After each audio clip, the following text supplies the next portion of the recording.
নাহিদ, আসিফ, মাহফুজরা সেনাপ্রধানের কাছে যাবার আগে আসিফ নজরুলের প্রধান উপদেষ্টা হবার বিষয়টি চূড়ান্ত হয়ে যায়। সমন্বয়কেরা পৌঁছানোর পর সেনাপ্রধান তাদেরকে জানায় আসিফ নজরুল হচ্ছেন প্রধান উপদেষ্টা। কিন্তু ছাত্ররা ডক্টর মোহাম্মদ ইউনূসকে প্রধান উপদেষ্টা বানানোর দাবি করলে আসিফ নজরুল তাদেরকে জানায় ডক্টর ইউনূস প্রধান উপদেষ্টা হতে রাজি নয়। কিন্তু ছাত্র নেতাদের সাথে ইউনূসের আগে থেকে যোগাযোগ ছিল, যে কারণেই সেনাপ্রধানকে ছাত্ররা জানায় আমরা ডক্টর ইউনূসের সাথে একান্তে কথা বলতে চাই। ছাত্ররা ডক্টর ইউনূসকে ফোন করলে তিনি জানান প্রধান উপদেষ্টা হতে চান না সেনাবাহিনী কিংবা আসিফ নজরুলের কাছে তার এরকম কোনো বার্তা তিনি দেননি। এরপর ছাত্র নেতাদের দাবির মুখে ইউনূসকে প্রধান উপদেষ্টা বানাতে বাধ্য হয় সেনাবাহিনী। ডক্টর মোহাম্মদ ইউনূসকে প্রধান উপদেষ্টা করা হলেও ক্ষমতার কেন্দ্রে থেকে যায় ভারত নিয়ন্ত্রিত ক্যান্টনমেন্টের মদতপুষ্ট আসিফ নজরুল, যাকে তারা সুনিপুণভাবে গেল এক যুগে তিলে তিলে তৈরি করেছেন।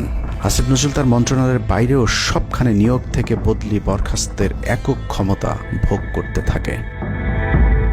একদিকে সেনাবাহিনীর ছত্রছায়া আসিফ নজরুলের হাত ধরে ভারতীয় এজেন্টদেরকে গুরুত্বপূর্ণ সব পদে বসানো হচ্ছিল, অন্যদিকে চলছিল পুরো দেশ দখলের ভয়ঙ্কর ষড়যন্ত্র। কিন্তু ছাত্রদের চাপের মুখে আসিফ নজরুলের পরিবর্তে ডক্টর মোহাম্মদ ইউনূসের প্রধান উপদেষ্টা হবার বিষয়টি কোনোভাবেই মেনে নিতে পারেনি সেনাবাহিনীর ভারতপন্থী অংশটি, যে কারণে 5 তারিখ রাতেই একটি ব্যর্থ সেনা কুয়ের ষড়যন্ত্র করা হয়েছিল।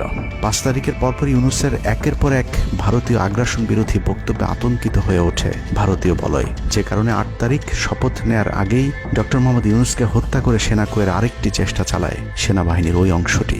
8 তারিখ ডক্টর ইউনূসের নেতৃত্বে নতুন সরকার শপথের ঠিক আগ মুহূর্তে একটি সেনা কুয়ের চেষ্টা করা হয়। কুয়ের নেতৃত্ব দেন লেফটেন্যান্ট জেনারেল মুজিব এবং মেজর জেনারেল হামিদুল হক।